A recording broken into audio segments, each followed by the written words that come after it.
Stanford University.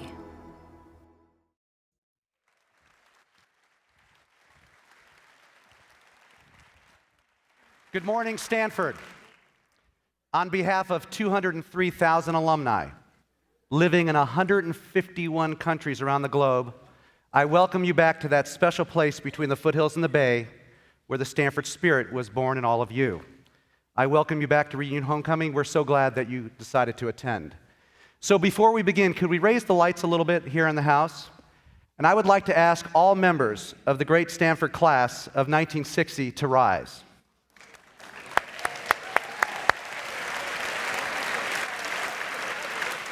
Ladies and gentlemen, these Stanford stalwarts are celebrating a Stanford milestone, their 50th reunion, and they came back in force and strength. There are 450 members of the Stanford class of 1960 with us here today.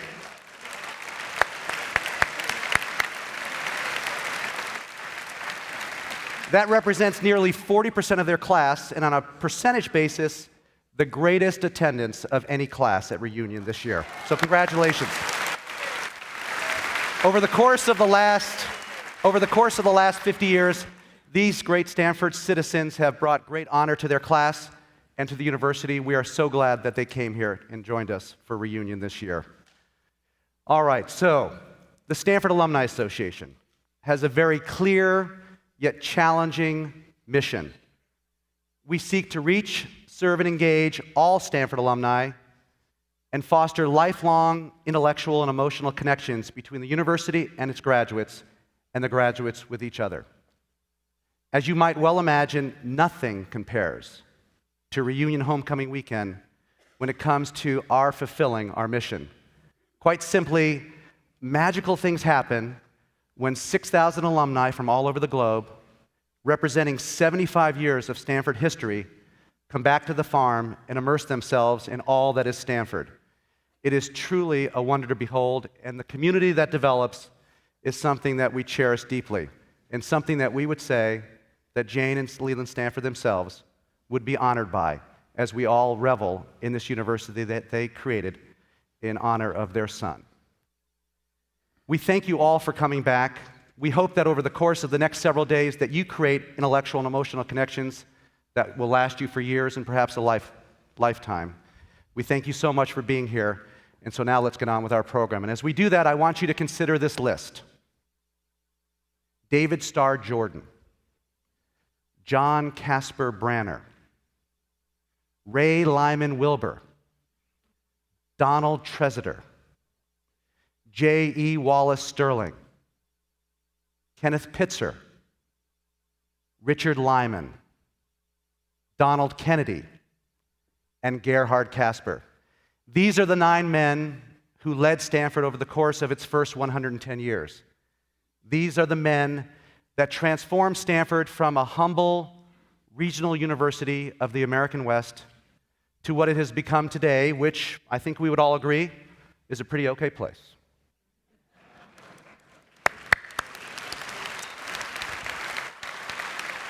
Over the course of the last 10 years, a new leader has been at the helm of Stanford. He has led in both good times and in bad, but at all times, he has led with a very steady hand on the tiller. He follows in the footsteps of those who preceded him with a developed belief in the mission of the university, which is quite simple: the communication of knowledge through teaching and learning, and the dissemination of knowledge, and the discovery of knowledge through research. But underlying the mission is a foundational premise that Stanford exists to make the world a better place. In fact, if you go back into the letters of Jane and Leland Stanford when they were creating the university, they talked specifically about how Stanford should promote the public welfare and exercise an interest on behalf of humanity and civilization. John Hennessy has taken these words to heart. And what he has said is that after spending 110 years building one of the finest universities in the world, let us unleash the power of this place, its faculty, its students, and its alumni, and focus on some of the vexing and tractable problems of the world. Perhaps we can yield knowledge that will then yield solutions to some of these problems. I think it's something about which the founders would be very proud, and I hope you are proud as well. John Hennessy is a scholar of international renown, but at the same time, he's a beloved teacher, mentor, and advisor.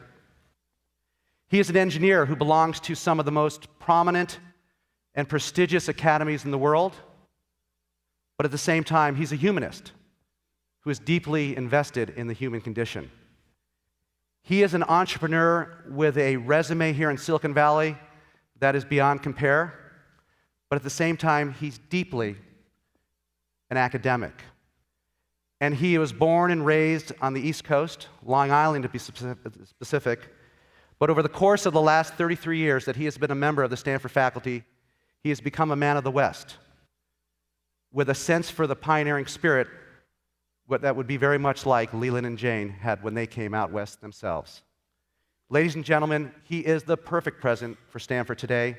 Please join me in a warm round of applause for Stanford's 10th president, John Hennessy. Thank you, Howard. Thank you.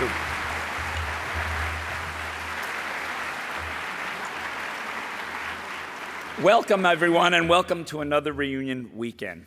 We're delighted to have you back on the farm, and Howard has promised me that he's going to take care of the rain for us. So it is an exciting time to be at Stanford, and I think as you'll hear from our panel and the other presentations during reunion weekend, it is exhilarating to see the wonderful work going on by our faculty and students.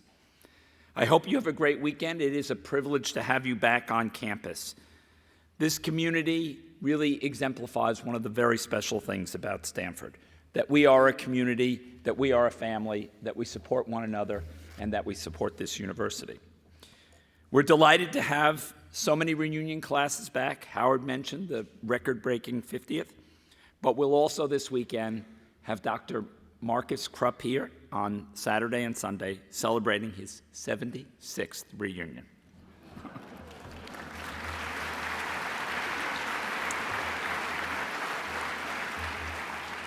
He'll be giving a talk on longevity during I know how much you look forward to these reunions, the opportunity to connect with old friends, to see what's happened here on the farm, to think about your goals and your life story, and also to see where the university's going. Before you arrived, I had a chance to look over some of the comments and memories in your class books, and I was pleased at the way some things never change. They continue great traditions, but also the way each generation was shaped by its time here at Stanford. Just last month, I welcomed the newest members of the Stanford family, the class of 2014, and I was delighted to discover that a very popular theme in this year's class books were recommendations to the new incoming students. Almost half the class of 2000 told the students, go study abroad. I wish I had done that. And their other advice included things like, do things you never thought you would, meet as many people as you can, and stay connected to Stanford. And while more than half the members of the class of 95 changed their minds about their major, you know, I tell the undergraduates, the most popular major in freshman year is I changed my mind.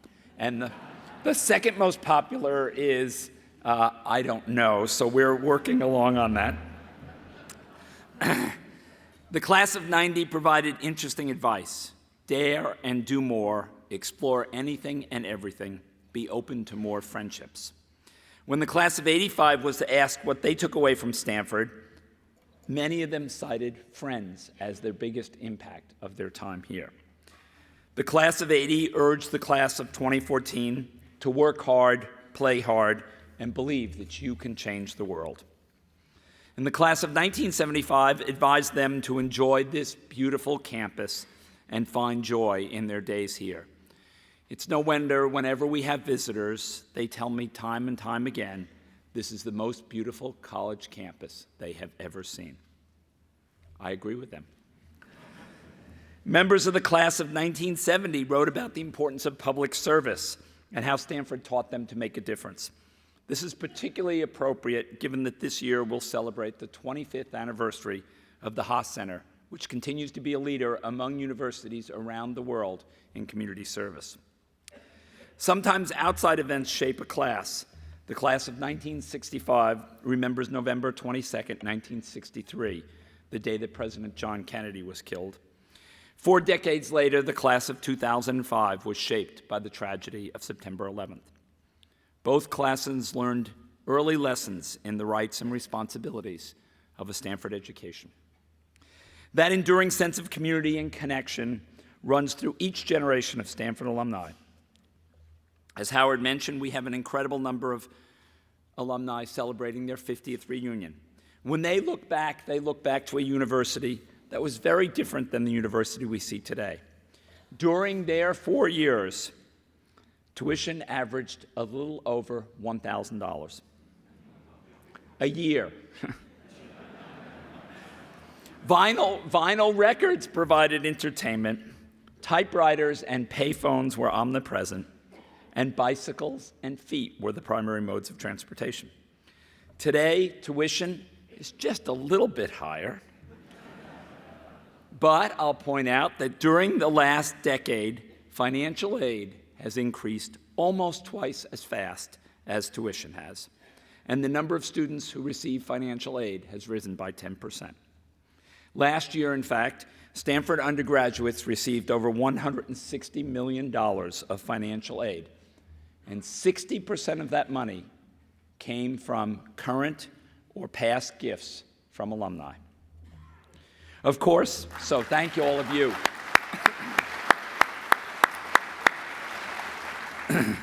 Of course, iPods, laptops, and cell phones are now ubiquitous.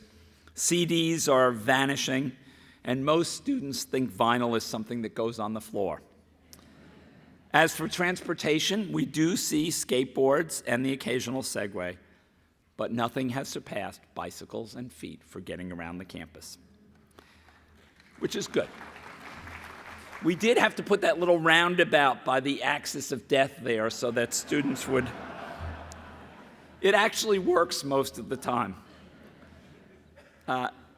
It was in the 1950s that Stanford opened its first overseas campus in Germany in 1958, and the campuses in France and Italy opened 2 years later. And it was no surprise to discover that those experiences were truly memorable. Some of you may have been among the 500 alumni and friends who gathered at the Grand Hotel in June to celebrate Stanford's 50th anniversary in Florence. The Florence campus is the only one that's remained in the same city during that time. That first campus, by the way, was in a small town called Beutelsbach in Germany. Why a small rural town in Germany? Because the faculty at that time thought the cultural life of Europe was pastoral and should be in the small towns rather than the cities. The students discovered that they could get a ride into Stuttgart by a horse-drawn wagon for about 50 cents, which... In the 52 years that we've had the Overseas Studies program, more than 23,000 Stanford students have had the opportunity to have an experience outside the U.S. that's transformed their lives. The late 50s were also the time when Stanford really did, as Howard said, step onto the world stage and become renowned for its research. A little more than 50 years ago, a linear accelerator right here on campus was used for the first time in the treatment of cancer, saving the sight of a 2-year-old boy. In 1960, SLAC began. It now serves as a multi-purpose laboratory, drawing scientists from around the world, and has led to 6 Nobel Prizes. Of course, that kind of innovation continues around our campus. And as you walk around campus, you'll discover many changes. A new business school going up, a new engineering quad, the Bing Concert Hall. But you'll also remember this wonderful thing that an alumnus wrote. The quad is still the quad, and the hills behind campus are green in spring and gold in fall, and friendships made at Stanford mean even more. So some of you may remember, as I do, when the quad was that gravelly kind of asphalt stuff. And remember when the oval was crabgrass and 2 dirt walks across the middle of it? So some things really have gotten better. When the class of 2005 was contacted for its class book and asked, what surprised you most about Stanford? Here are a few things they said. the huge variety of people, how much the university wanted everyone to succeed, the tremendous number of opportunities, how quickly the 4 years passed. It was deeply gratifying to read these responses because when we get things right at Stanford, all of those answers are certainly correct and the kind of experience that we like our students to have. We want them to have the best possible educational opportunity here at Stanford. So they go out not only with a great education, great friendships, but armed with and imbued with the Stanford spirit that helps them make their contribution to the world, to make a positive difference. Now, while each of you has your own favorite memories of the farm, we as a university have always aspired to be a great university. When I welcomed many of you 5 years ago, we were just beginning our foray into campus-wide multidisciplinary activities. The BioX program, headquartered in the Clark Center, was drawing scholars from across campus to do groundbreaking work in bioscience and bioengineering. We'd launched initiatives in international affairs and environmental studies. But a lot has happened since then. 4 years ago, during Reunion Homecoming Weekend, we launched the Stanford Challenge, an ambitious, campus-wide program and campaign to support our vision for the university's future. It will enable this university to play a bigger role in seeking solutions for complex world problems and improve our ability to educate today's students for leadership roles in a global society. Think about the difference we could make if we could discover how the body regenerates itself and find ways to treat or cure disorders such as diabetes, cardiovascular disease, Alzheimer's, or Parkinson's. Next week, we will dedicate the Lori Loke Stem Cell Research Building on the School of Medicine campus. This is the largest building in the United States dedicated to research in stem cells.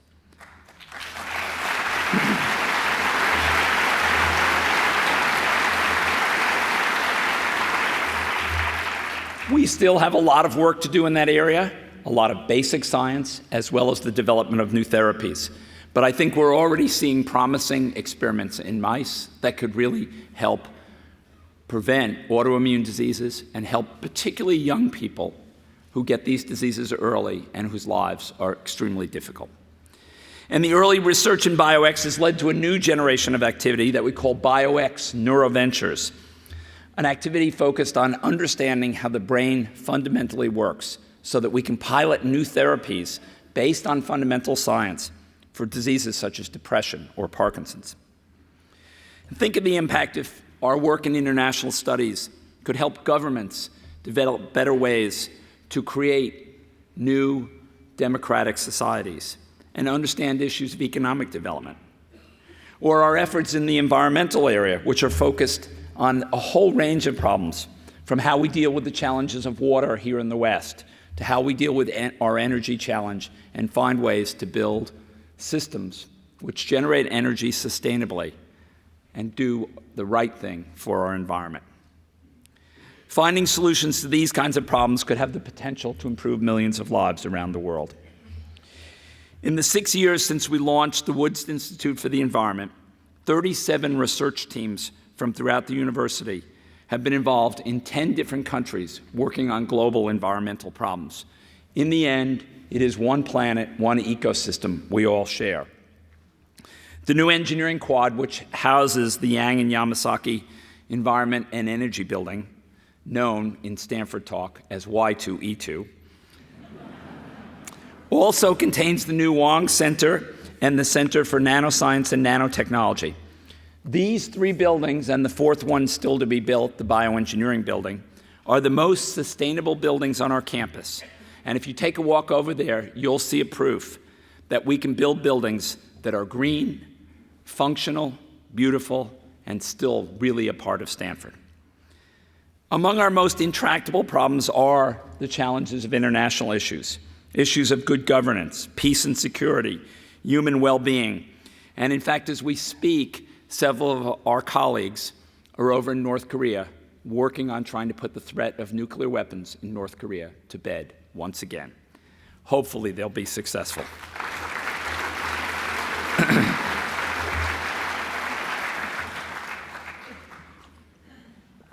10 years ago, our commencement speaker was Kofi Annan, the Secretary General of the United Nations.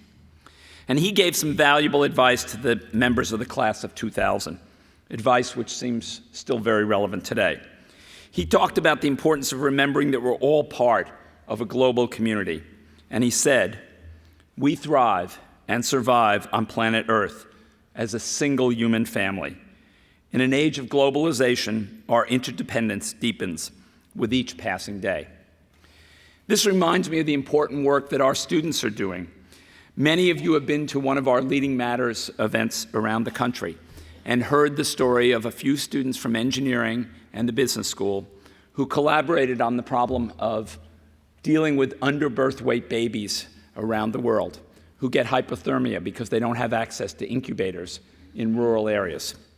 Those students then set out to develop an ultra-low-cost baby incubator. They initially were to design an incubator which would cost 1/100th the cost of a Western-style incubator, so from $25,000 down to $250. They came up with a design that would cost $25. So these remarkable students then set up a nonprofit, went to India, began to make the product and pilot in the field. So this is their demo of their little incubator. It looks, as you might guess, just like a little sleeping bag for babies. It has a pouch back here where you put a wax-like material that can be used to keep the baby warm, sort of like a warming pouch that you might use in your gloves on a cold day.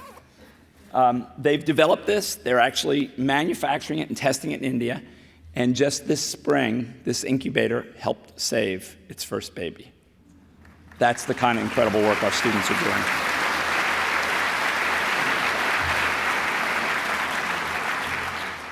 Of course, we continue to thrive and be a great university if we continue to attract the best and brightest students and faculty.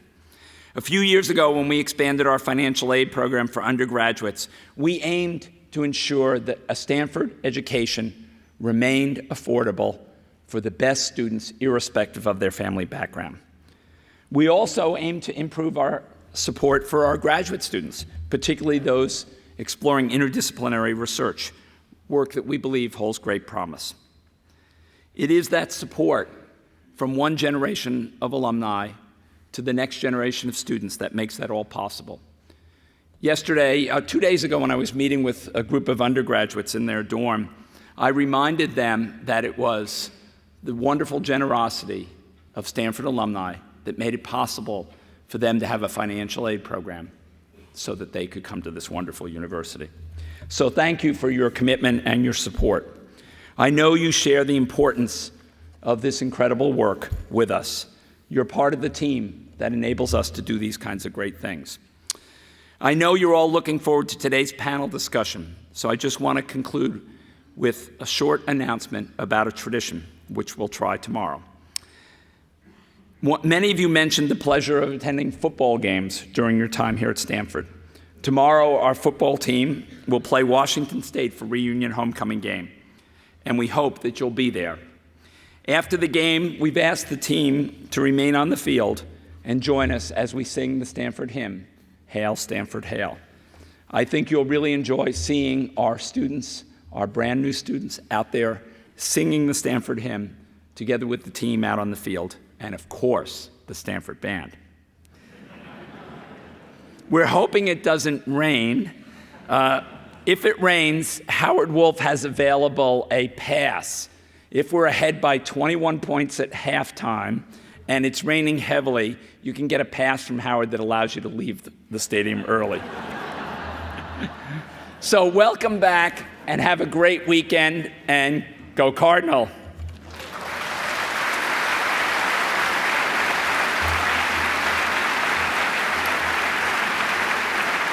Thank you.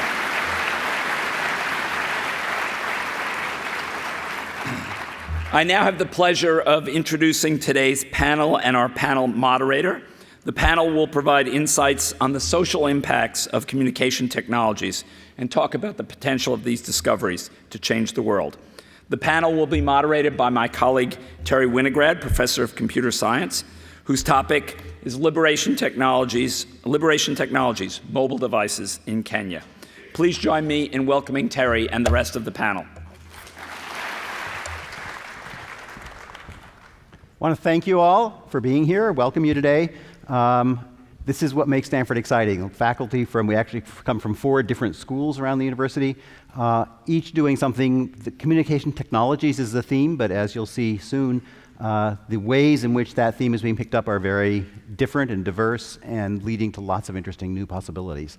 I'll introduce the panelists a little more as they each speak, but just to start, Jeremy Bailenson from Communications, Dan Schwartz from Education, Andrea Goldsmith from Electrical Engineering, and Jennifer Aker from the School of Business.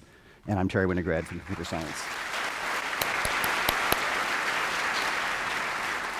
So our first presentation will be by Jeremy Bailenson, who has done a tremendous amount of work on understanding how people interact with virtual people, with avatars and so on. As a matter of fact, we actually couldn't get Jeremy to come today. So this is virtual Jeremy being guided by some computer somewhere else, right? Jeremy.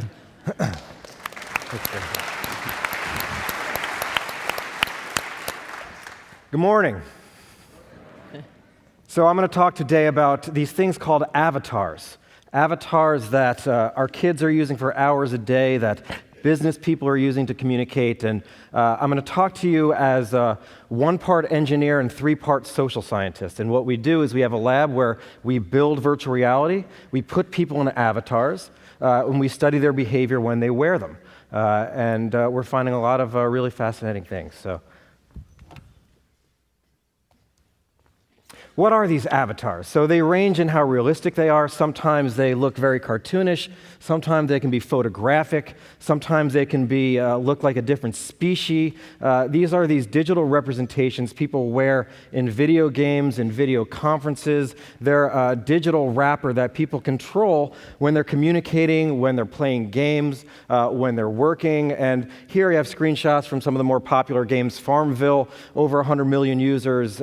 Second Life, 1 million users this week. World of Warcraft has over 10 million adults in the United States playing for about 20 hours per week. Their average age is 29, and they run around in these elven warrior-type warlock things. So you have a lot of adults wearing these crazy bodies.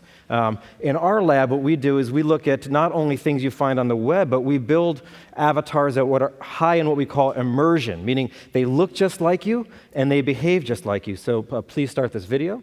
What you see here is a web camera on top of a computer, and the gentleman is moving his head. What you see on the left is his avatar. The right is the real-time video. The right is a 3D digital model that is moving as we track using computer vision all of his face movements. So he sits in front of a camera. His partner in a conversation sees that avatar moving just with him. So you guys are probably all going to get lots of requests from your children and grandchildren on Christmas to buy me the Microsoft Kinect. This is a product that uses computer vision very much like this to put avatars that look and behave realistically like your children on your TVs in your living rooms, in their bedrooms. So avatars can look like warlocks, or they can look just like you and behave just like you. Who uses them? Here's a laundry list of some stats on it. I want to focus on this bottom bullet point. A study that came out this year by Stanford professor Don Roberts, working for the Kaiser Family Foundation. He looked at over 2,000 children from across the country. It turns out that children between the ages of 8 and 18 are wearing avatars for over 2 hours per day. National random sample, extremely validated study. To give you a sense of this, if you combine the amount of time they spend with print media with the amount of time they spend watching movies, that's only 1 hour. Okay? So kids are spending twice as much time in avatars as they are reading or watching movies. So you've got these creatures, these digital creatures people are wearing for up to 20 hours a week, and they're doing it more than any other behavior.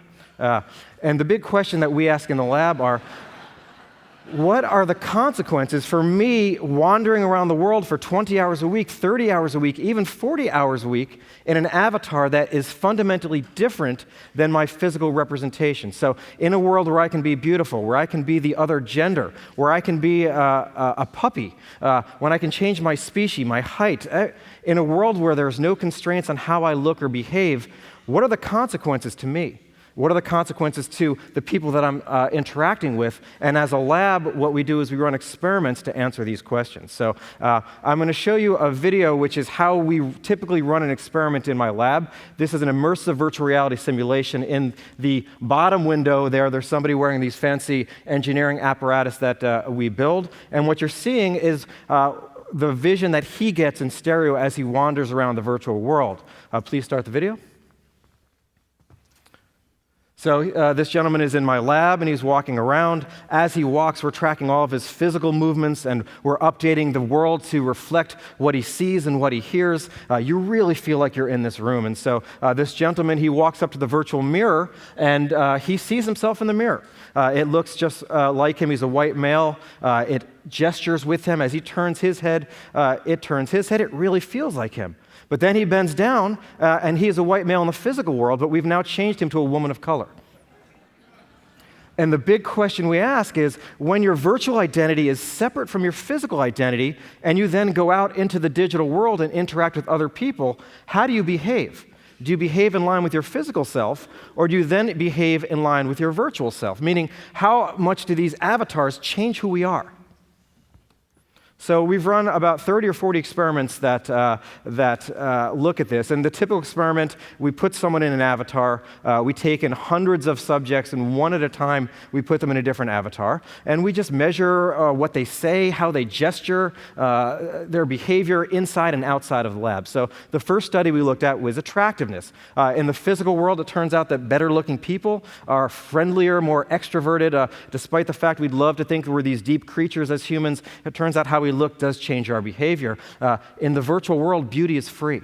You have to go really far out of your way to find an unattractive avatar. So the question we wanted to ask is, well, if I wear a good-looking avatar, how does that change my behavior? And we simply put subjects in a virtual world where they had a face that was a little bit more attractive or a little bit less attractive than their face. And none of the subjects realized that we'd done this change. It was all done on a subconscious level. Afterward, none of the subjects consciously realized we'd put them in the good-looking avatar. We then just had them walk around with other people. And when you have a good-looking avatar, you will take 3 steps closer to a person than when you have an unattractive one, meaning you're more adventurous in getting in their personal space. You'll look them in the eye more, and when we record your speech, you'll actually speak more confidently, and you will be more personable. So even though you don't realize that you're acting differently, you just behave like a more confident person. When I then take you out of virtual reality and I put you in a room where you get to date people, the odds of you approaching better-looking people in the physical world, when you're filling out online dating forums and in other venues, increases if an hour earlier you've worn an attractive avatar. So these avatars not only change who we are in the virtual world, but it literally makes me a more confident person when I leave. Height. Sadly, in the physical world, in the United States, height is correlated with income. The taller you are, the more money you make. A fascinating study just came out of MIT that looked at online dating with about 120,000 data points. For every inch under 5'10" a male is, in order to get the same numbers of hits as the other guy, he's got to make an extra $30,000. Okay, so you can quantify the impact of height, but in the virtual world, again, height is free. So we ran a simple study where we made somebody 10 centimeters taller than their partner or 10 centimeters shorter than their partner in avatars, and we had them do a classic money negotiation task. And it turns out that when you've got an avatar that's only 10 centimeters shorter than the other guy, you don't consciously realize there's a height differential, but you are 3 times as likely to lose that negotiation in the virtual world. This happens regardless of your physical height. When I then take you out of the virtual world in a separate experiment, and you were 10 centimeters taller than this guy, I put you in seats that guarantee that your chairs are at the exact same height, you still lose a negotiation. So this social hierarchy that was formed by height of avatar carries over to your relationship in the physical world. Health. Please start this video. So here, somebody is running in the physical world. You see him in that panel. As he runs in the physical world, every 4 times his knees cross his waist, his avatar loses a pound. Okay? And so what we do is we show people the real-time cause and effect of physical behavior on potential health, meaning in a half hour of running, this guy sees his avatar thin down. It's got his face. It looks just like him. He actually gets thinner by a function of exercise. And what we then do is measure the amount that people will exercise over the next week. We'll make them exercise in the physical lab. When I give you this simulation and you see yourself losing weight as a function of physical avatar exercise, you'll exercise more.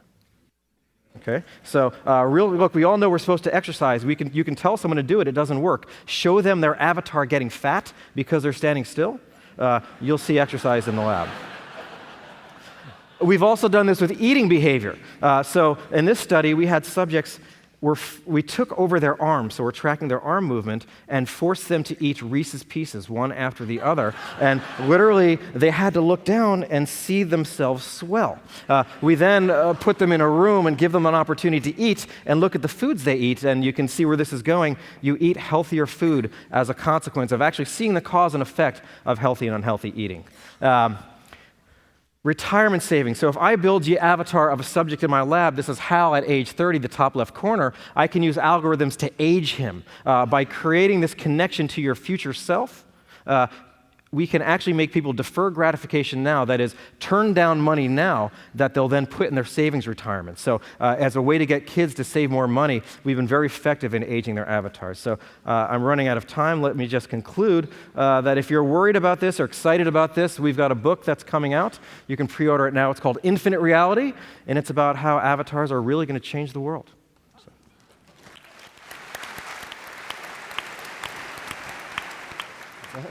Thank you, Jeremy. I'm actually the result of one of his aging experiments. Next speaker is Dan Schwartz from the School of Education. And Dan noticed something which every professor learns very quickly, which is you really learn something for the first time well when you try to teach it. Until then, you realize how you didn't really understand it. And he had the insight that you could take that as a basis for doing education using computers with kids, and he'll be describing that work.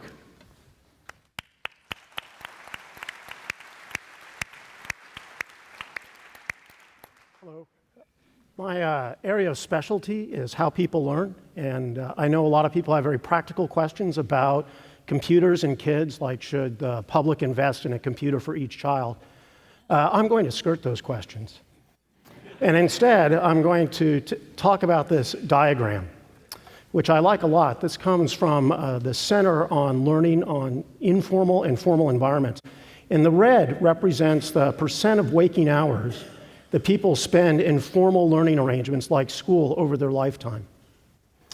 The blue shows all the other time, for example, weekends, holidays, and so forth.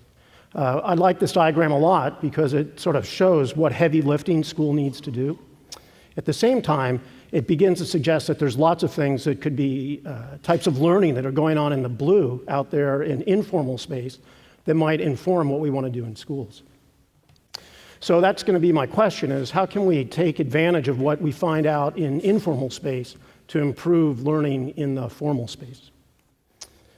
So what does learning outside of school say about learning in school, and what are the implications of this for learning technologies? So I think one place to start is methods of instruction. And so I'm going to contrast two approaches. One approach is to borrow technologies from the informal space so we can make traditional models of school more effective and more efficient. For example, it's very easy to make sure that kids do more and more math problems faster and faster. A second approach is to say, well, what's special about the informal space that maybe we can borrow to improve the schooling experience and achieve better outcomes? And so that's the approach we took. And one of the things that we were trying to capitalize on is that learning outside of school often is quite social. You're doing it with other people, and oftentimes there's a fun component to it as well. So the way we did this is we made something called a teachable agent. And the way students learn is they adopt this graphical character, and they can customize it, for example, putting on glasses with a nose, and then they teach their agent. And the way they teach their agent is there's a screen that comes up, there's their agent on the left, and on the right is the agent's brain. And they teach the agent by adding these little square boxes, which are nodes or concepts, and they connect them with arrows, which are relations. So I think it's probably hard to see this, but it says sun and light, and then they can make a link that says sun produces light. So if sun increases, light increases. Once you've taught your agent is smart. It can answer questions. So for example, this is an agent that a student taught about global warming. And the student asked their agent, if methane increases, what happens to heat radiation from the Earth? And the little green box on the right side shows the methane increasing, and then it says, well, methane is a type of greenhouse gas, which is a type of insulation which prevents heat radiation. So heat radiation goes down. Your agent shows up in a larger environment. There are games to play. There are points to be had by playing your agent well. And then your agent can bridge formal and informal learning. So in this particular image, there are 4 children that are logged on from different homes playing together. The characters on the screen are the agents that they have taught, and the retro game show host is asking them questions, the agent questions, and the students wager on whether they think their agents will get the right answer or not. So this has a lot of social and fun elements. Does it work? So Kathy Chase, graduate student extraordinaire, and who's about to be on the job market, if any of you have some possibilities, she wanted to find out, does the social matter? And so she had 8th graders learn about the biology of fever. For example, how can you both be hot and have chills? And so what the students did is they worked with the software, and they had things to read about fever, because to teach your agents, you need to know something. And the experiment was very simple. In one condition, the little character in the red circle was the agent you were teaching. In the other condition, the character in the little circle was you, and you were just using this new fancy software to help you learn. So otherwise, everything was identical. The only difference was, did you think you were learning for your agent, or did you think you were learning for yourself? So the differences are nice. I want to start with a panel on the right side. If you're learning to teach your agent, you learn more than if you're just learning for yourself. The one on the left is the one that I particularly like. This is how much time they spent reading to accomplish this task. And I don't know about you, but when I get a piece of software, the last thing I do is start to read. I start to click around. And these kids, on behalf of their agent, they spent almost twice as much time reading to learn. So these social connections are quite important. So let me take another issue about what the informal space says about learning in school. And here I want to talk about the goals of instruction. So one approach is to take school and say, it has to do a lot of heavy lifting for the informal space, and we need to really train students on all the skills and facts they need to know when they go out into the informal world. I think this is important for some kinds of things, like being able to decode words. But a second approach is to say, you know, when you leave school, you're going to have to learn something new, and you're going to have to learn it a lot, and technologies keep changing. So we should just prepare students to keep on learning, and that's the function of schooling, is to prepare students for future learning. So to give an example of this, I want to do a study by Doris Chin, who has a PhD in genetics, and she was interested in whether technologies help students keep learning even after the technology is gone. So for example, if kids learn with calculators, do they become over-dependent on the calculators, or do the calculators help them once the calculator's not there?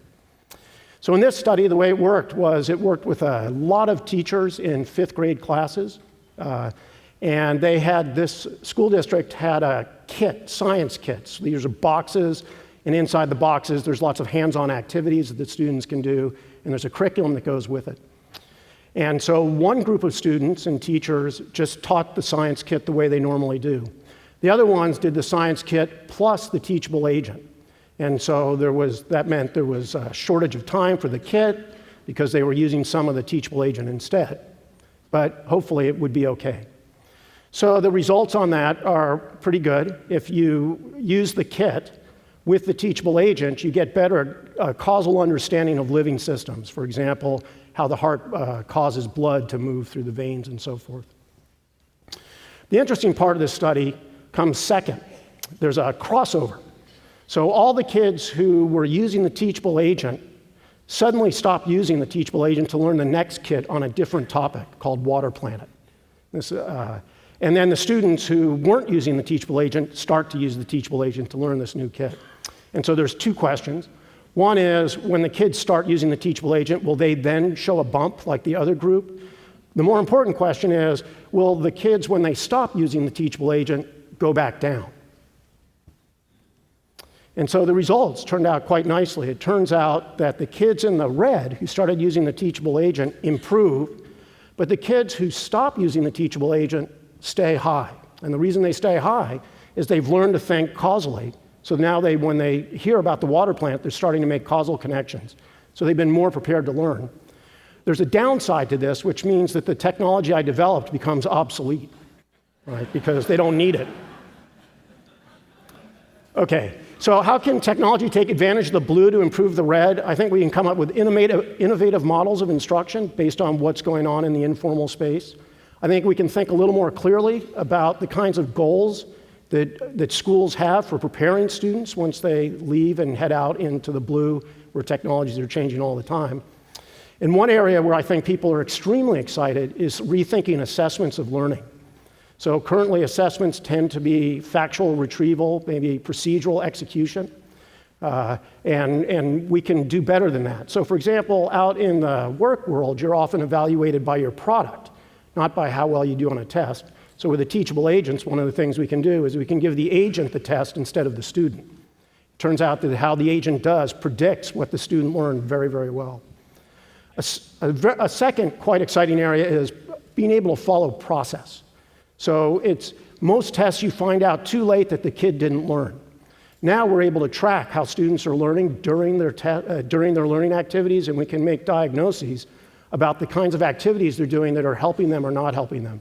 For example, in a recent study, we found that students' response to failure, for example, if they fail, do they jump and do something else, predicts about 30% of their grades in school. And so these are exciting, that if we can track these kinds of things, we can intervene, and we can imagine high-stakes tests even, where we're measuring students' processes of learning rather than just the outcomes. So in conclusion, I think the blue has a lot of lessons for school, and technologies can help us take action. Thank you. Just want to point out the use of blue and red there has nothing to do with any local schools. When I was a kid, I remember my grandfather used to turn on the radio in the car, and he would say, "I don't believe it. How could his voice come out of here?" Right? I have a little of the same thing. I'm driving down 280, 65. My wife is sitting next to me, making phone calls, looking up things on the internet, and thousands of other people are doing their own phone calls on their own internet. And at some level, I don't believe it, right? How does that work? It's magic. And I think for most of us, even those of us in technical fields, it really is a kind of magic. Our next speaker, Andrea Goldsmith, is somebody who not only understands how it actually works, but makes it happen. So she'll be talking about wireless communication.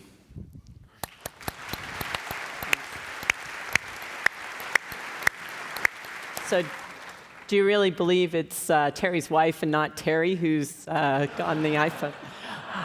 I'm going to talk about my vision of the future of wireless communication, as well as some of the technical challenges which will keep me employed for a few more years trying to solve. So let me begin. I've been working in wireless communication my whole career, and of course, everyone in this room knows about cell phones and Wi-Fi and what you'd like to make them better, more reliable, higher speeds.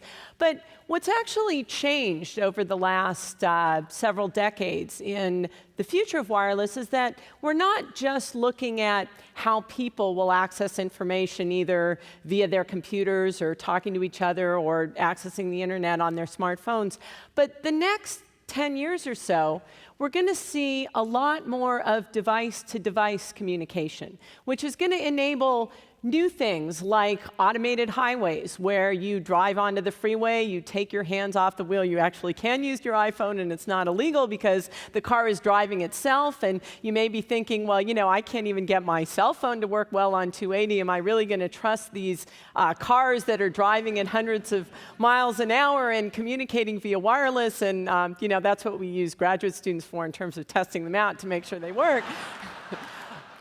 But these are some of the challenges associated with these future networks. We can also think about things like buildings that have sensors throughout to monitor heat, or even for things like assisted living for the elderly or handicapped. If they fall, the sensors can pick up that information and transmit it out. So the future of wireless is actually even more magical than what we've seen in the past. And what I want to do in the next few minutes is tell you a little bit more about some of that magic that we might see coming up. So first, let me start by saying, what do I view as this future of cell phones? And it's everything wireless in one device. You've got your PDA and your camera and your mini computer. And you're probably thinking about now, how did she get a job at Stanford? She says this is the future of cell phones, and I have everything like this in my cell phone right now. So, gee, they must have degraded the quality of the faculty since you were students. But actually, the truth is that even though we have all this in our cell phones right now,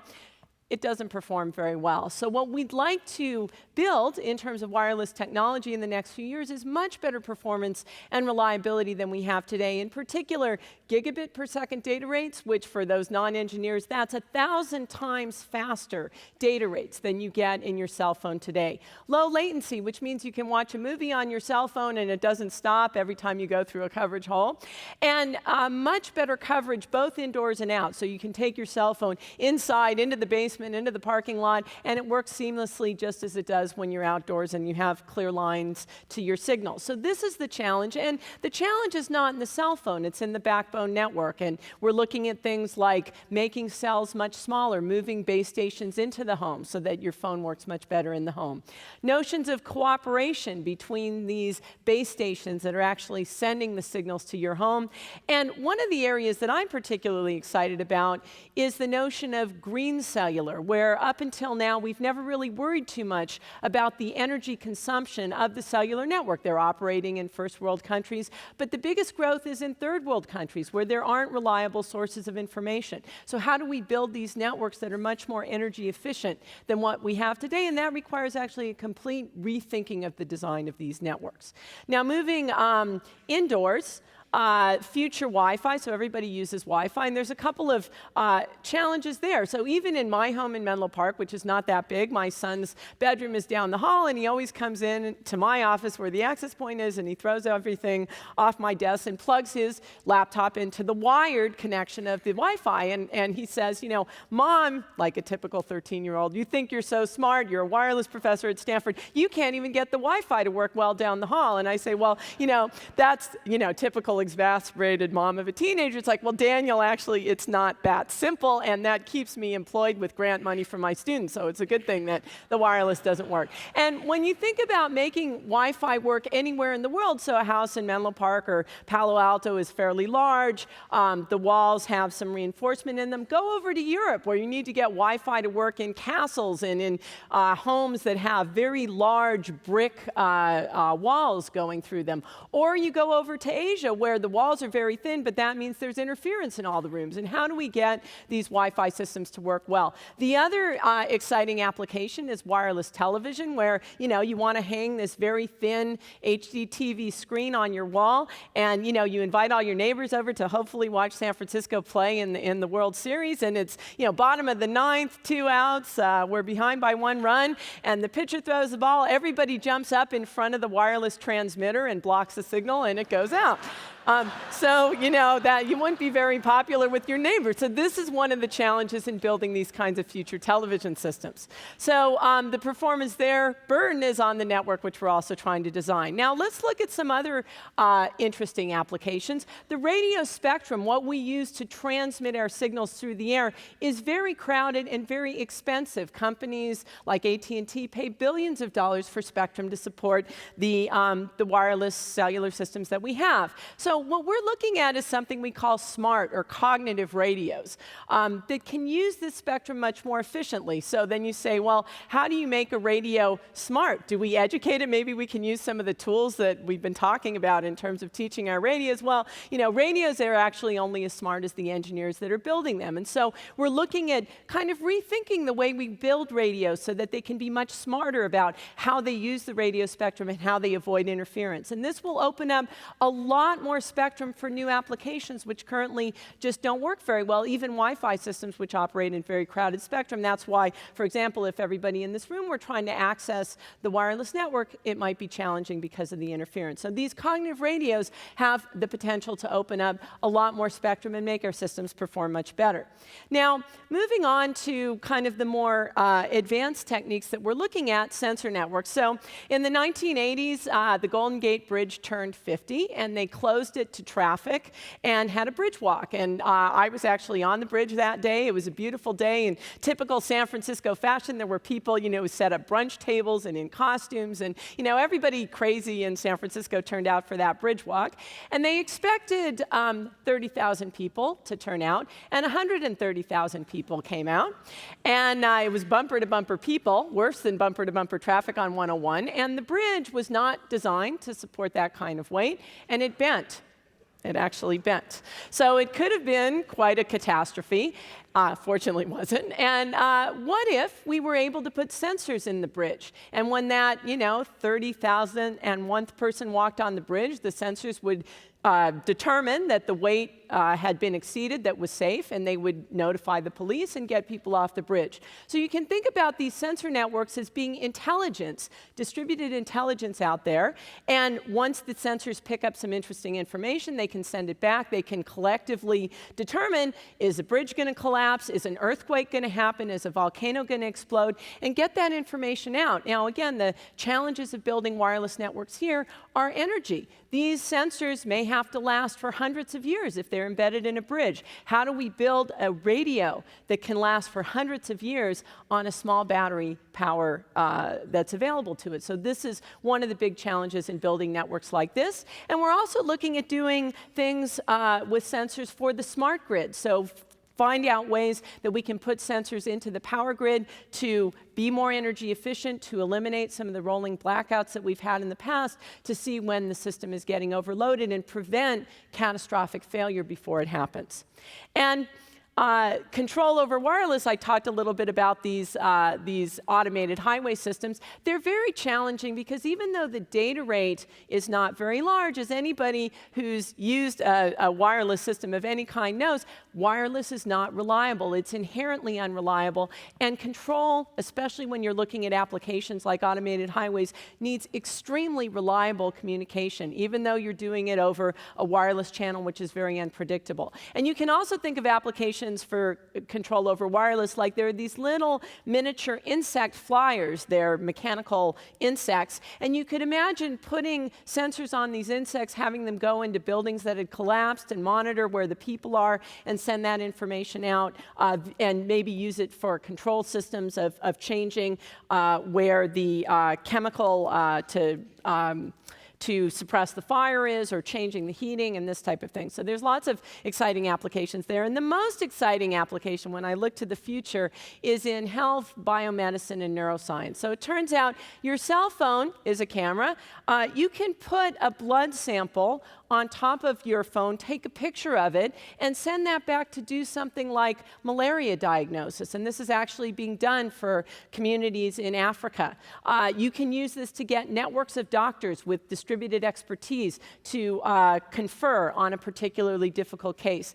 And the brain is also a wireless network. So the neurons in your brain communicate via spikes, and we're actually looking at ways to see how is information encoded in the brain, how is it communicated, and then perhaps when there's some brain damage or nerve damage, we can use wireless technology to communicate that information and recover from this damage. So those are some of the exciting technologies that I see for the future of wireless, and I'll stop there. Thank you. Thank you, Andrea. I'm looking really far into the future when they can just get my AT&T cell phone to work on campus.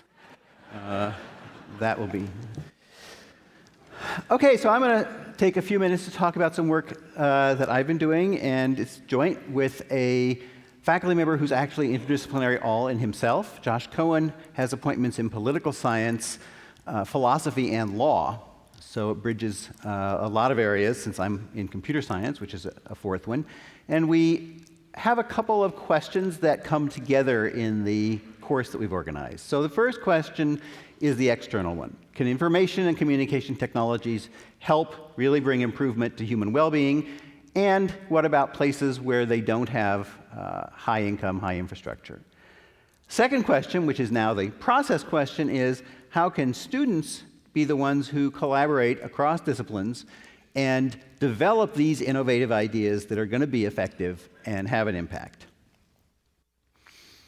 Part of this is in connection with what's called the Hasso-Plattner Institute of Design at Stanford, or most of us call it the D School, which is a relatively new, just a few years old, interdisciplinary teaching program that brings together people from the entire campus, from all a variety of schools, to tackle interesting problems. In fact, earlier when John Hennessy came out and showed you the incubator that was developed, that was a project done at the D School. Another course taught by Jim Patel called Design for Extreme Affordability. And it's one of many such projects that have come out of it. And the way we like to think about what we're doing in the D School is making students be T-shaped, as you see the picture.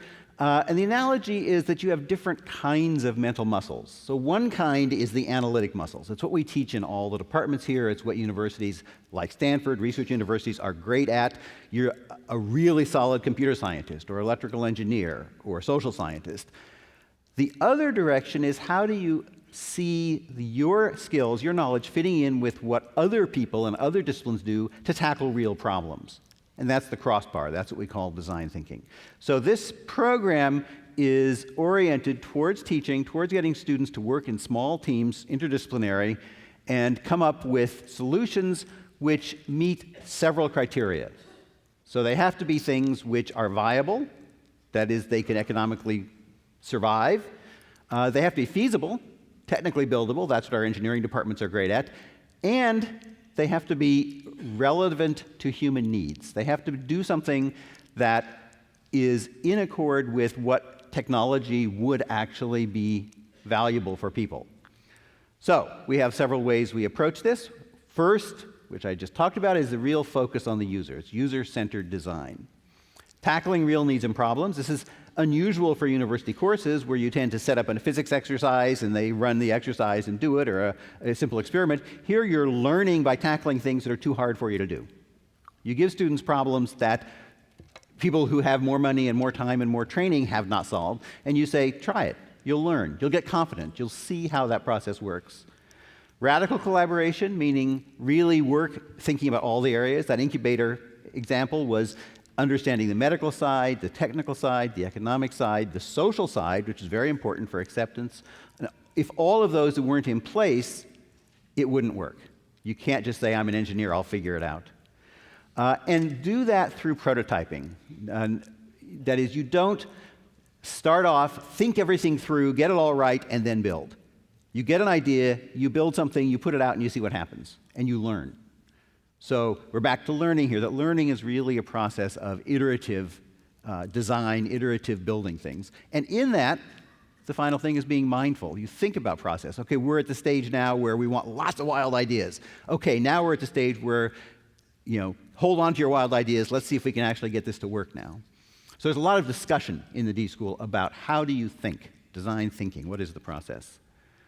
Particular course that I was involved in, one of them over several years of others, we did this last spring called Designing Liberation Technologies. It's in conjunction with a project called Liberation Technologies, which is in the Freeman Spogli Institute, the International Institute Center for Development, Democracy, and the Rule of Law. And the question was, could we use mobile technology to provide new economic health and health values in the third world? And we ended up doing the project in Kenya. Here you see arrow to Kenya on the map, and the coloring here has to do with a national, sort of a development index. You'll see it's sort of a yellowy color. It's not the worst. It's actually 147 out of 182 countries. So it's pretty underdeveloped, but still has enough basis, enough structure, and a pretty good, stable government relative to other places at that development level. Why mobile? And this is something that Andrea sort of alluded to. This is a typical Silicon Valley chart, right? The thing rising up fast. But if you look at what's there, the yellow line at the bottom is ordinary telephone. The green line above it is internet, and the blue line heading for the sky is mobile adoption. There's been this just avalanche over the past 10 years. If you go back to 1998, there's almost none.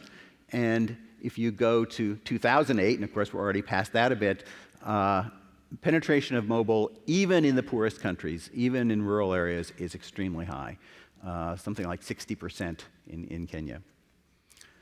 So we partnered with Nokia Research in Africa and the University of Nairobi. This is my colleague Josh, is the other white face there, and some of our colleagues from the computer science department, because we felt that we couldn't just parachute in and say, okay, we're from Stanford, we know what's going on, let's learn.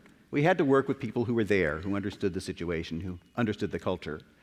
So we worked with students from the university. So you see here several of our different things. There was some of our students went over there and worked with them this summer. We had Facebook. Those are all pictures from their Facebook pages, and we communicated with them. We had teleconferences, and they were really the ones who were able to find out, first of all, what the needs are, and second of all, what would work. The teams came up with a variety of projects, and I'm not going to go into all of these in any detail, but just to give the diversity, we started off with the theme of health, so things like patient information, clinic processes, finding pills.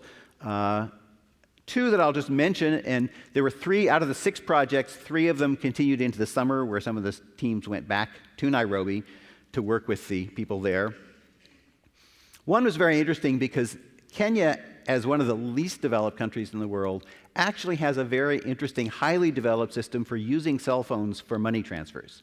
It's called M-Pesa, and the idea is I can go to the local phone card store, the phone purveyor, give them money, and they type in something into their system, which gives me a balance on my phone.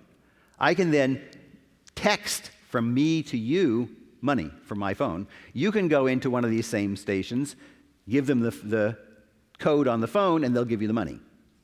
So it avoids the standard banking system. And think of it as Western Union, but on a very micro scale, right? You can do that. And it's tremendously popular.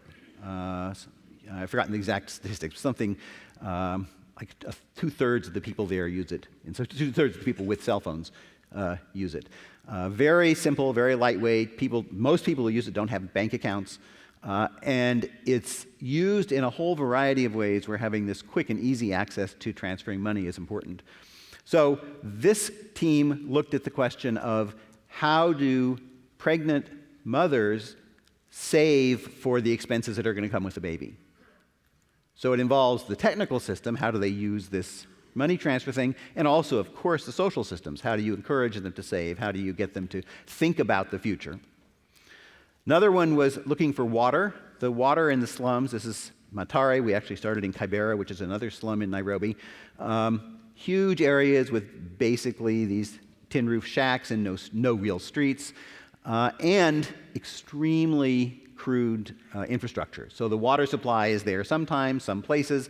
Some people have legal taps, some people tap in illegally, and a lot of people get their water by going to one of these water providers with their cans. And they can spend a lot of their time during the day looking for water.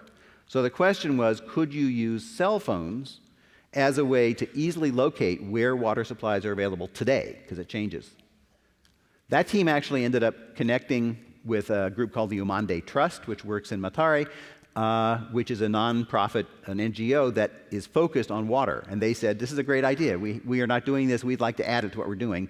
And right now, we're in the process of developing a pilot program with them to put this into place. So what do we count as success in these courses? Number one, is that it's really about teaching students to be confident in design thinking, to understand that they can tackle big problems, that they can get help from people in multiple disciplines, and they can make things happen. And I think we've been a great, the D School as a whole, as well as this individual course, really successful in getting the students engaged and involved in the projects. Second, this is a way to create links to the university, which we found extremely interesting. If you'd asked me before what my colleagues in computer science were like in Nairobi, I would have probably not been very favorable, and we discovered, of course, they're wonderful, smart people, just different levels of resources and background. We worked out in this course, I think, compared to some of the other ones, a more partnered way of collaborating with need finding at a distance by using their students and our students in this coupled way. And finally, of course, there's the success of the projects themselves. And I don't think that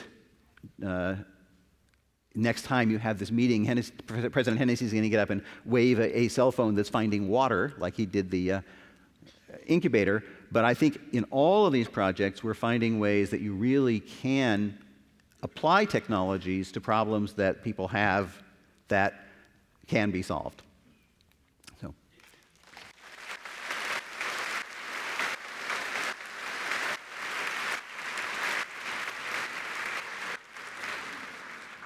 And our last speaker, Jennifer Aker from the School of Business. I was looking at her website, and the last 2 or 3 recent articles all have as their main topic happiness. So I thought that's a great topic for ending the panel, to think about happiness. Thank you. Thanks, Terry. So I wanted to talk about harnessing social media for infectious action. All of the talks that you've heard here today, I think, are inspiring in the sense that they're illuminating where we're going, the use of technology to solve world problems, and in and of themselves have incredible products associated with them. What I want to talk to you about today is how do you take those great ideas and make them have massive impact. So many of the ideas that I'm going to talk about are in this book called The Dragonfly Effect, which recently came out. And as Terry said, the heart of this book is the research on happiness, which we show is much more mystifying than you think. In fact, the research shows that what drives happiness is not what often we think actually drives happiness. And so pulling apart the science of happiness and what really is correlated with happiness and meaning and impact in the long run is something that can be scientifically studied and is often quite surprising. I'm going to take a piece of that work on happiness and meaning and pose the question of how do you create infectious action? And this is a really interesting topic right now. You're seeing a lot of cases, everyone from Obama to Kiva to Nike, look at what they're doing in the world and saying how much can we create, how can we engineer virality, how can we take the programs or the campaigns or the messages that we're creating right now and have significant impact.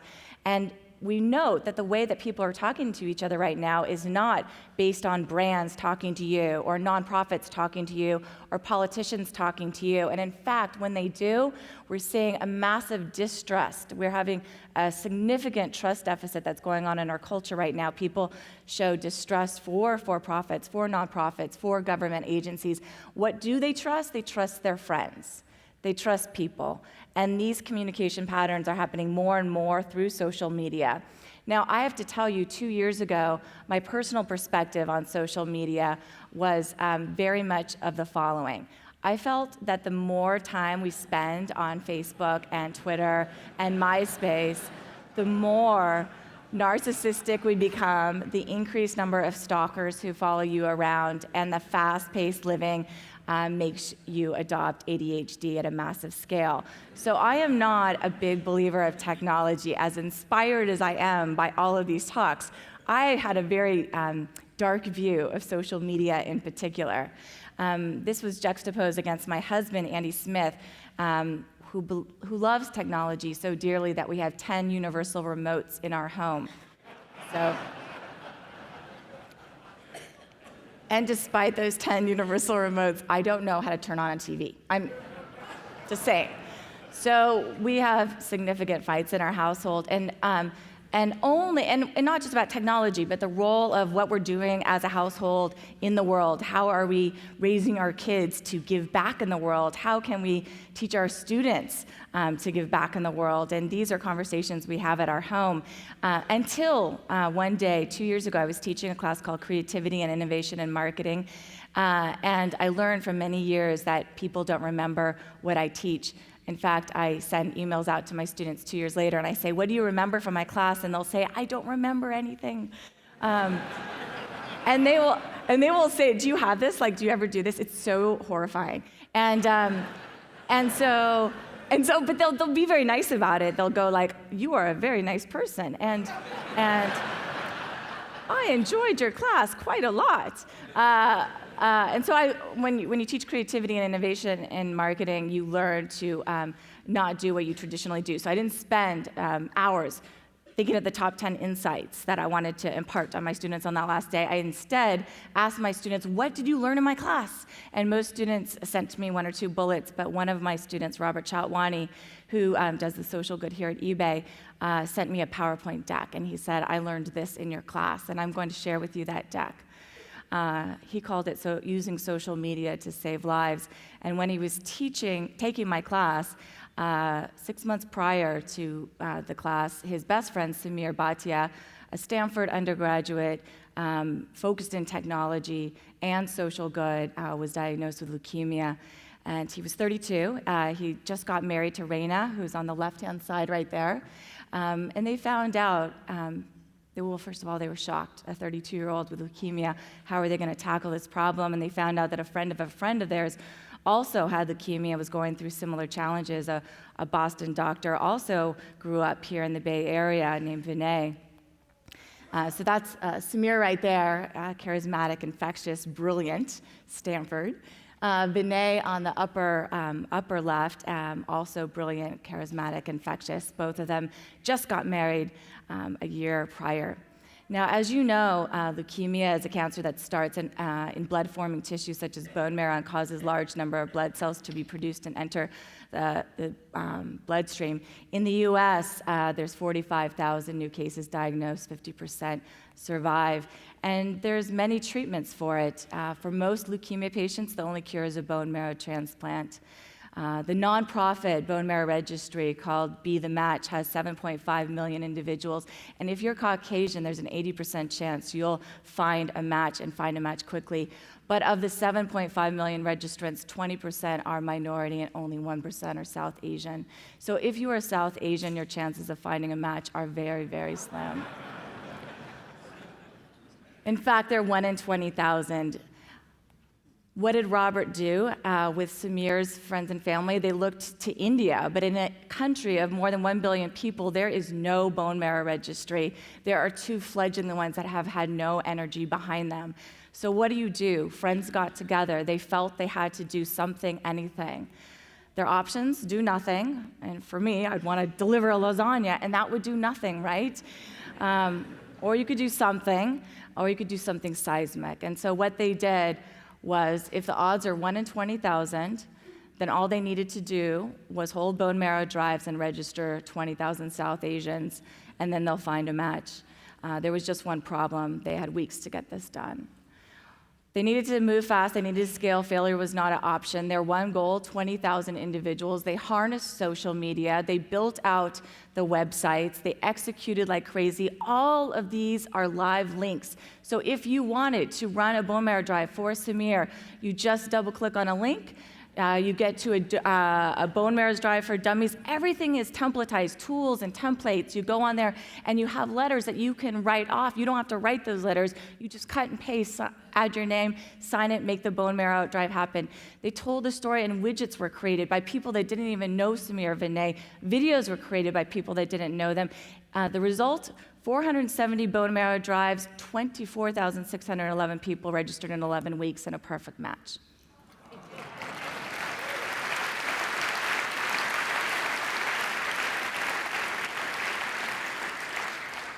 There was also a good match for Vinay, and Samir shared his story. Thank you. And they blogged prolifically about the bone marrow transfer. Samir put the bone marrow transfer on YouTube so people could see what a bone marrow transplant looks like, and they wouldn't be scared. And the lessons they learned was the power of a clear goal, the opportunity to reverse the rules and not deliver a lasagna, but run it like a business. Tell a good and truthful story, and design an architecture for collaboration so that social change in a box could be created and people could be empowered to act. Unfortunately, Samir relapsed within 3 months of his transplant. He sadly passed away in March of 2008. And that's a picture of Samir. And they celebrated his life with a memorial service. I always cry when I tell the story. Vinay had a successful transplant, but also sadly passed away.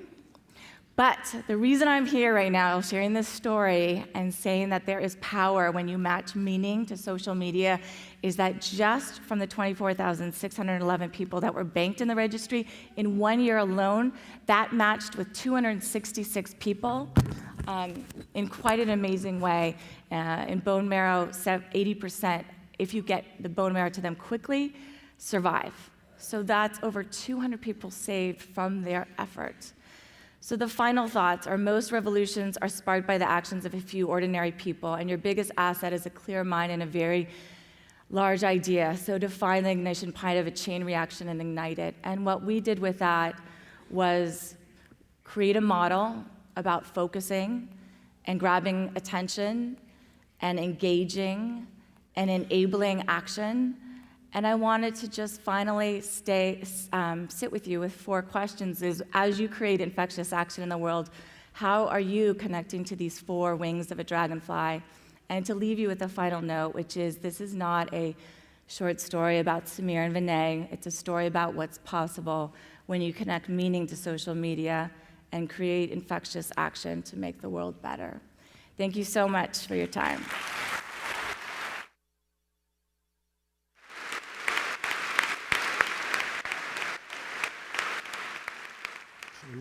I want to thank all of you for inspiring talks, and now it's your chance. Yeah. There are microphones here in the aisles in the front and somewhere up there in the top. And we'll just take people in the order you come up. You can feel free to ask a question of the whole panel or of anybody in particular. We'll learn from you. Go ahead. This is, I guess, for you. And it was about the incubator for the preemies. It used to be that there was a big problem in developing nations where mothers were convinced to use formula for their children instead of nursing. Now, I assume that these preemies have to, once they survive this process, that it's too late for the mother to start lactating again. And are the preemies then stuck with or are the mothers having the problem of feeding the babies formula when they may not have the ability to afford it or to find the clean water that it needs? So that's an excellent question, and let me say 2 things. One is I don't have any idea. I wasn't involved with that project, and I'm not a doctor. But second, you're doing exactly what we try to get our students to do. That is, you don't just say, let's go fix this problem. Okay, we have a preemie, we want to get them warm, because there's a larger setting. So you have to understand, where are they going to go home to? What's the environment going to be? How are they going to get fed? So that kind of questioning is exactly what we're looking for. And I can refer you to the people who have the answer in this particular case. Yeah. For wireless autonomous cars and smart highways, what are the legal and insurance implications? What if the car crashes? Who pays the bill and whose insurance rates go up? I guess that's for me. I was the automated highway person. It's an excellent question because the technology actually been around as long as I've been studying this problem and funded my PhD, and Caltrans invested hundreds of millions of dollars in the research and had demonstrations. They had lanes of highways that they set aside to do the demonstrations. The technology is here today.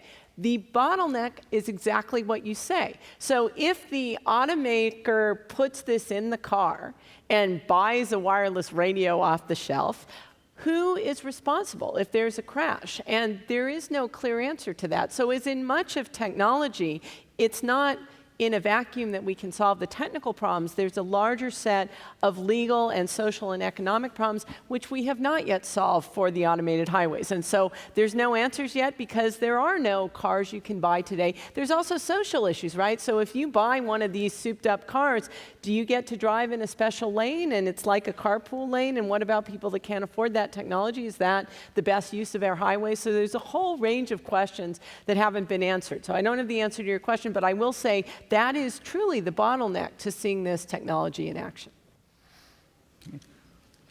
You got somebody up there? Yeah. Hello. The concept of the insect flyers strikes me as potentially very disturbing. So many technologies have been corrupted and distorted by by nefarious motives. I could see insect flyers in the later 21st century possibly becoming something that plagues us in the billions and out of control. And I'm curious what kind of thinking is happening now to try to head off what could be a terrible future manifestation of insect flyers everywhere. I guess that's You're the one who brought him in. Yeah, imagine what Alfred Hitchcock could do with the concept of an insect flyer. Fortunately, the technology for the insect flyers, it was actually developed by a colleague of mine, Ron Fearing at UC Berkeley. It's something that, like any technology, actually I'll answer this question in a broader sense. I get asked questions all the time about wireless and security issues, and does it cause brain cancer? And there's so many negative implications of technology. And as technologists, I don't believe that we should stop our vision and creativity based on nefarious uses of what we do, because that's something that society needs to solve. We can put this technology to excellent use in saving lives and making people's lives better, or we can put it to negative use. And I'm an optimist and believe that, you know, if we educate people the way Stanford aspires to make the world better, that we will use this technology for good. So I don't worry about that side, the nefarious side. Just a question for Jennifer. I was very inspired and touched by your talk. Are you familiar with crowdrise.com? If so, what elements of your social networking for causes such as Samir's is similar and what is dissimilar about the dragonfly effect? First, where are you? Are you a ghost? Upper right, I think. I'm up here. Okay, thank you so much. I'm a big fan of CrowdRise. So for those of you who don't know it, the challenge in this space is how do you allow people to create campaigns nimbly, easily, effectively, and also with fun? And Will Ferrell and others have taken part in that project, and so they've done all of those things. So it's an excellent demonstration of the Dragonfly model. And I think what they have done so well that others haven't is make it easy, effective, and fun. And so those are kind of design principles that are connected to that fourth wing of the Dragonfly, which has to do with how do you empower others to act efficiently. So brands that are trying to create infectious action are getting their head around that fourth wing. How do you empower others to do what your single goal on your story is saying? And I think CrowdRise does an excellent job of enabling that. Yeah. Yes, hello. This is a question for Jeremy, actually. I was very interested in what you shared with us about avatars and then the impact on then subsequent behavior. As someone who works in media, but not actually in the games or gaming industry, I have always been interested in the controversy that has underlaid the violence within video games, first-person shooter games, or other games where you actually play against other friends and people online who don't know. And so I'm just wondering, the consequences of actions in terms of violent actions in video games have long been debated. Studies have shown that I think sometimes people actually are prepared then in subsequent lab tests to inflict more pain on other subjects, or at least think they are, and are more willing to do so. So I'm just wondering, perhaps the reason for that is the impact or the consequence of violent action in a video game is often that the character that you've shot just falls off the screen or sort of explodes and disappears. I don't know if you've looked at the impact of violence within video games, within your own research, but also if there was actually some consequence to shooting someone and you actually saw suffering, what do you think the impact of that would be in terms of your avatar and how you might behave later? Well, thank you for that. That's a very dangerous question. A huge debate among the people that study this, literally 1,000 studies over the last 50 years on media causing violence. I actually don't have an opinion on what is correct. A lot of good data going both ways. It causes, it doesn't. My own fear is that as media becomes more immersive, so in my lab, we do virtual touch, we do spatialized sound, we do stereoscopic sight, so when you're in a video game and you kill someone, you actually feel the blood splatter on your face. And this is where games are going.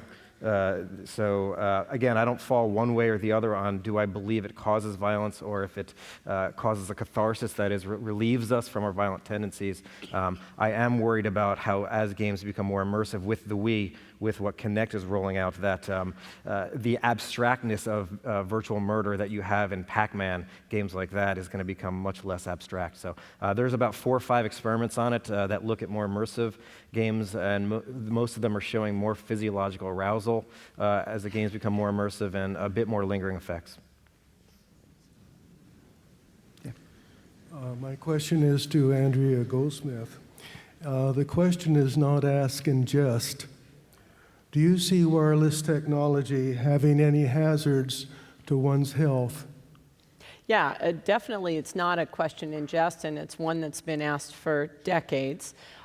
There's been studies on this. The first ones were by the cellular industry, so we didn't take them very seriously. But there was a recent study that came out this year, the most extensive one that tracked mostly what they're looking for is the radiation when you have a phone by your head affecting your brain, causing increased cancer and this type of thing.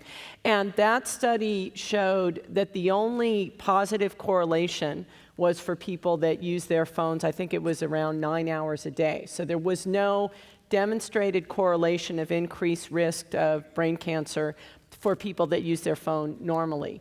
I think this is a question that will continue to be asked. It's something that people wonder about and worry about. As one of the things about this question is that as technology has evolved, it's become less dangerous. So if you look at the cell phones from 20 years ago, the big bricks that were sending out, a watt of power next to your head, that was much more dangerous than the cell phones today, which are much smaller. They're much more efficient. They're sending much less power. But I think we don't have a definitive answer to your question. The studies have not shown a link to health hazards, but it could be something that 10, 20 years from now, there may be more extensive studies on extended use that may show something differently. So we just don't know the answer to that yet. Just one second question. Dealing with communication towers, do you have any thoughts on that? In terms of, are they dangerous, or do you want to live near a communication tower? In neighborhoods. Right. So again, this is something that technology has changed. It used to be that towers were, for cell phones anyway, radio towers are still putting out a lot of power. But for cell phones, the towers have actually gotten closer to the ground and smaller. In my slides, I showed the notion of a femtocell. So cells used to be very large. Now they're very small. The towers are at street level, and they're putting out a lot less power. So you're in much more danger standing next to your microwave oven if you're worried about the radiation than standing next to a cell phone tower today. It's putting out a lot less power. Thank you. Okay. Yeah. Hello. Someone up there? Hello, right here. Okay, yeah, go ahead. I'm Ken Iverson. I'm class of 65. I'm relatively new to the social media. I've been on Facebook since April of this last year, 2010, and Twitter. And I just got a cell phone a week and a half ago. Congratulations. I found out that I should have a laptop because I'm renting a motel room that has high-speed internet, and I don't have my laptop or my desktop with me. So it's useless to me, I guess, unless you can figure out a way to tell me how to use it. This question is for Jennifer. I have a stepbrother. His name is, well, it doesn't matter what his name is. He has myeloma stage 3, and he has 29 months to live. That's the average life expectancy. And like your people here, he had his own stem cell transplant, and he's doing okay now. He's at Fred Hutch this week in a follow-up. And my question is, how can I or him use the social media to help people have myeloma stage 3? So we're also working with some individuals in very similar challenging positions. And first of all, can I just say that I am sending you all the best. Thank you. More concretely than that, on my website, so if you just Google Jennifer Ocker, Stanford on your fancy dancy cell phone. I'm learning how to do that. You can go and just go into courses, and one of my courses is Power Social Technology, and there we actually wrote up a case about Samir's story where we provide all of the tools and templates in that case. Then we took it and we created that book, and the book provides a roadmap of exactly how to do it. And then a third thing I would suggest is absolutely reach out to me personally too, because we're actually using the dragonfly effect right now, the model, both here at the Stanford campus. On Thursday, I meet with 7 undergraduate students who've taken this on as their project, and they're going to bank 100,000 cheeks in the bone marrow registry in the next 3 or 4 months. And then corporations, I'm giving talks to corporations when they buy the book, and they have a cheek swab party at the same time. So we're actually changing dramatically the bone marrow registry, and I'll go to India in December and we'll start a bone marrow registry there. So if any of that makes sense, please just reach out to me and follow the dragonfly effect model. One follow-up question.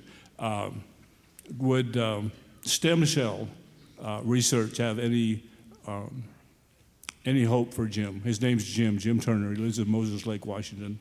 Yeah, so stem cell and cord blood are showing remarkable. Cord blood is from the placenta? Yes. Okay. You think that would, okay, thank you. Yes. Thank you. My name is Robert Abrams, class of 1990, and I have a question for Professor Schwartz. I do also happen to be in the field of education, and I noticed in your presentation that you are using the concept mapping technique, which has also on its own been shown to help students be able to learn.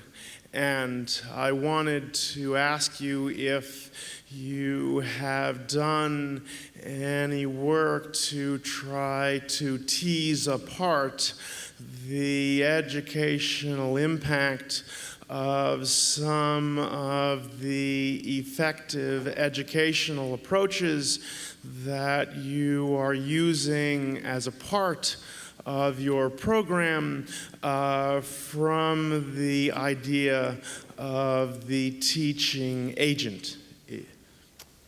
Yes, I have, because I knew that you were coming. Yeah, we've compared the agent versus concept mapping programs. Concept mapping is sort of, you put up nodes and connect them with lots of links. And what happens with the concept mapping is it's a way to get all your ideas out there and hook them up. The agents are a little different. They're more specific, so the kinds of links you put in have certain rules, which allows there to be artificial intelligence on the backside so that they can reason based on what you put in. Turns out the feedback that comes back from the agent is very important compared to the concept map. On the other hand, the concept maps have a lot of strengths themselves, and they're sort of used like productivity tools, almost like Word for kids in school or Excel. But the feedback from the agents and the social cover story seems to make a lot of difference. Hi, Chip Pitts from the law school. I'd like to ask a broader version of the question that we've approached a couple of times already, and that is, in each of your presentations, you focused on the positive scenarios, and I agree, and I'm very excited about the positive applications of these new technologies. But what about the dystopian scenarios? You know, in each area, there's also a negative side that's already closer than you know, maybe realized with the ubiquitous surveillance society and so forth. When I was listening to your presentations, I was reminded about the optimistic book David Brin, the science fiction writer, wrote about 10 years ago called The Transparent Society. And now many of the things he's talked about, ubiquitous surveillance and so forth, have come near to existence, if not in existence. But there are a lot more downsides than he pointed out. So in each of your areas, if you don't mind, if you'd like to answer this question, what do you think the biggest ideas are to prevent those dystopian realities from coming to place? Are they law? Is it market incentives? Is it technological design? Some sort of education that inculcates the right values and culture, corporate social responsibility? What would you say? Why don't I start with that, because due to time constraints, I didn't get to my last 3 slides, which are all about the negative consequences of avatars. So I wasn't trying to paint a rosy picture, because it's, I really do walk the line. I don't think avatars are good or bad, but one example that they're going to be very problematic is people stealing your face. One context that we've studied is advertising. The same way you get these spam emails and they know your name, what happens when you drive by a billboard and your face, you didn't authorize this, but your face is actually being used to promote a product. And we've run studies on this. Here's a great example. If you go home and YouTube Orville Redenbacher virtual. So after he passed away, they built a virtual version of Orville Redenbacher from the 30 years of video footage of him. He continues to act in commercials now, despite the fact that he's passed away without his consent. So when you create a digital version of yourself, other people can use it without your consent. And in terms of marketing, in terms of entertainment, in terms of pornography, there's lots of really scary ideas. And your question about how do we stop it, I don't know. I mean, there's smarter people than me who regulate policy will figure that stuff out.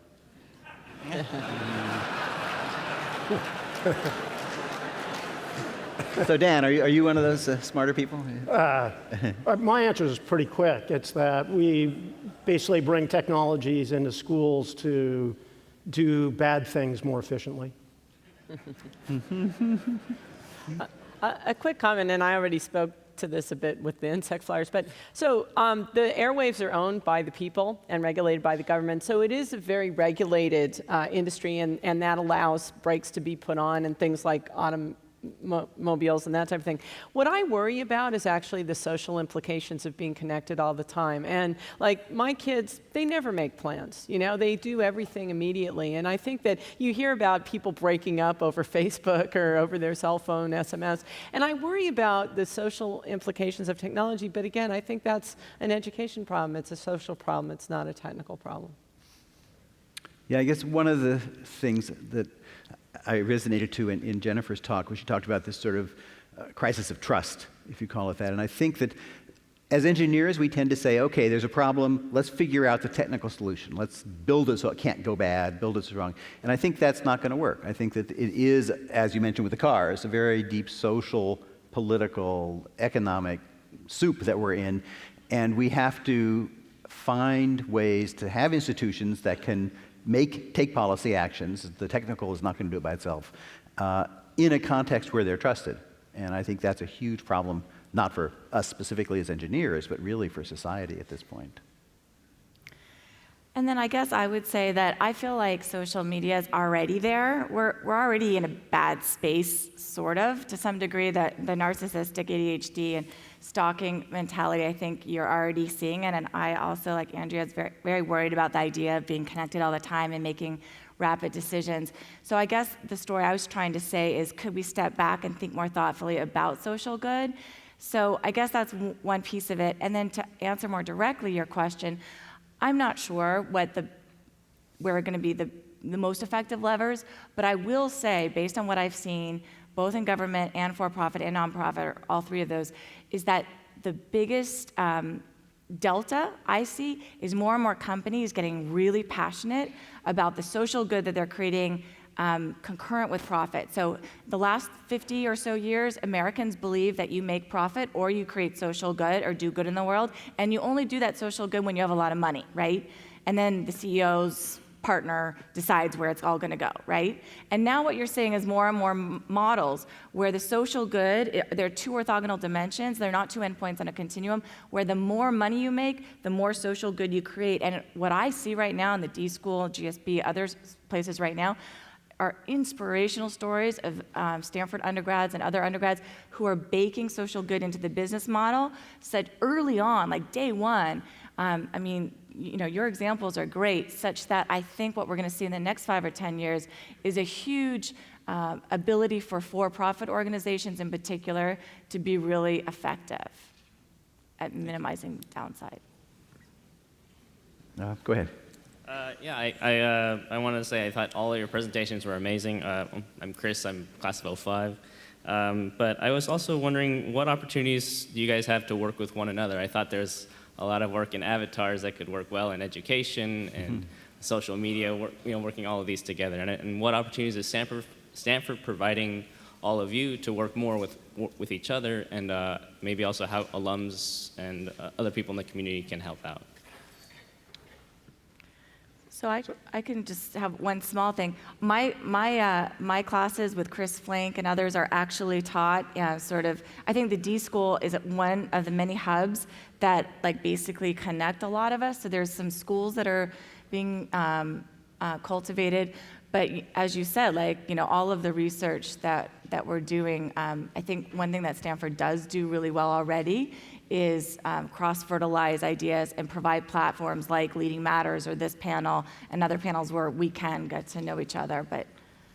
And I think to put it in a sort of broader perspective, we're seeing a shift, and this is what President Hennessy talked about a little bit at the beginning, to tackling big initiatives that are on a problem basis, energy and the environment. So it's not a physics project, it's not a social science project, it's an energy and the environment project. And I think there's been really a shift during his tenure as president, certainly, towards really trying to bring together these large initiatives where the problems take people from multiple disciplines, and that's how you get people to work together. More concretely, Jeremy and I share a number of graduate students, and Terry and I have also co-advised a student.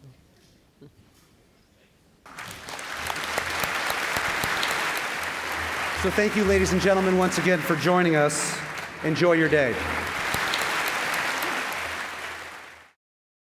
For more, please visit us at stanford.edu.